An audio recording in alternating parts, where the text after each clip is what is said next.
Hiya, today we're going to make a nice simple midweek dinner, I suppose you'd call it. Just my version of a cheese and potato pie. Mum used to make this when we were little. For the years I've added bits to it, but essentially it's the same old stuff. So we're going to start just by steaming some potatoes. I'm going to use a steamer. If you want to boil them in water you can. This is just a bit safer. They tend not to overcook in this. So we'll put those on to steam.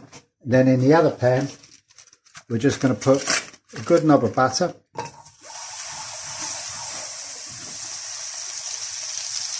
And into that we're going to put a couple of onions.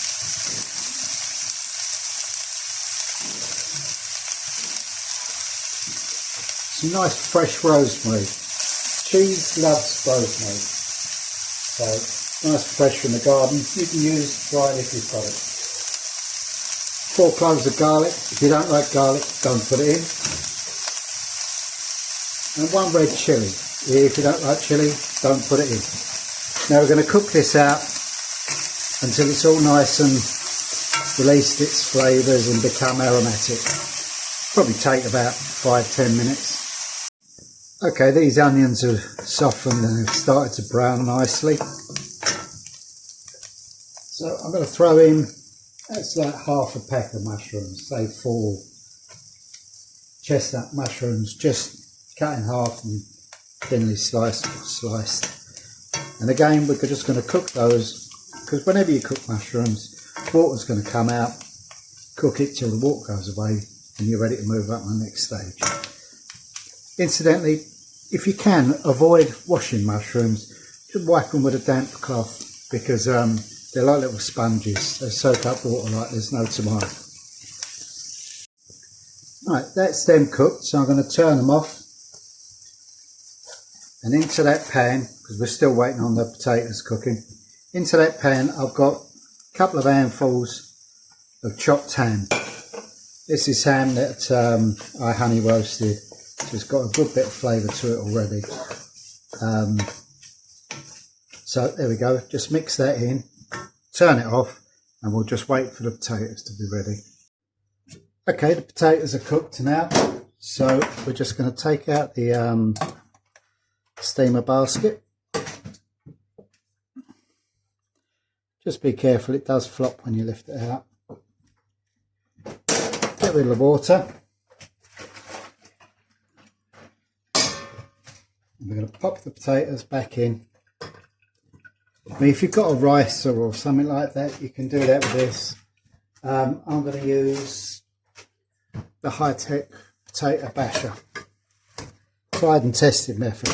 So I'm going to bash all them and then I'll show you what to do next. Right, there we go. I've given that a good mashing. We're going to throw it in this pot now with the ham, the mushroom and all the other lovely bits.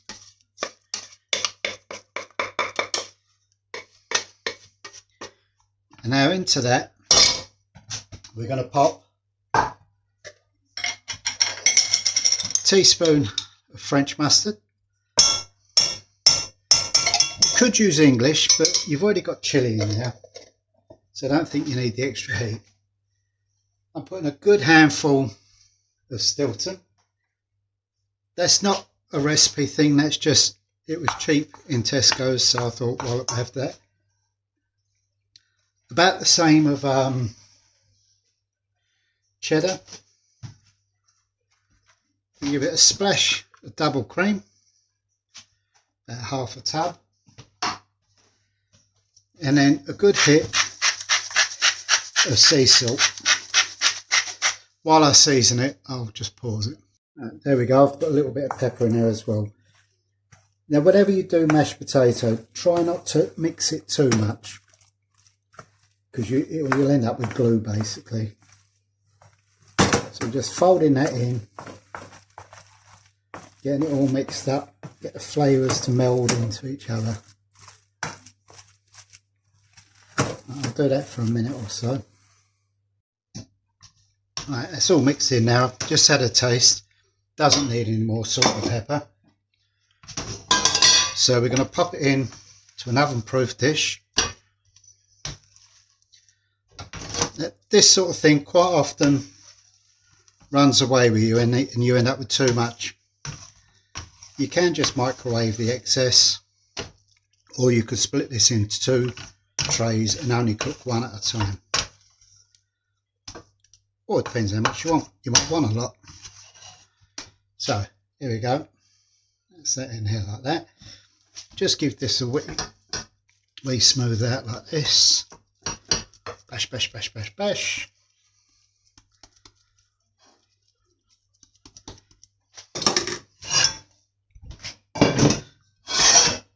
And now we're just going to top with some cheddar. Again, use whatever cheese you want. As I say, the last couple of things have been with Stilton, because after Christmas they started selling great big hunks of Stilton for £3. So that's why we've done that. Now we're just going to pop a few tomatoes on there. For colour really, but also when you're biting it, it gives a nice little bit of acid every now and then to cut through the cheese.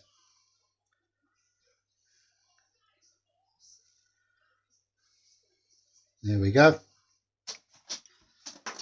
And finally, I'd just like to put a little bit of fresh pepper on the top. That's going into an oven, about 200 degrees till it's hot, and you've got a nice crusty bit on top. So we'll see you in a minute or two. There we go, sizzling away. There's your cheese and potato pie. Pretty cheap depending on what you put in. Don't forget, you can put any cheese. You don't have to put ham in. You can put a slice of bacon. You can be vegetarian if you must. But throw anything in. As long as it's got cheese and potato, you're away with it. So it's just up to me to dress it, sort of serve it up and dig in. Give it a try. It's nice.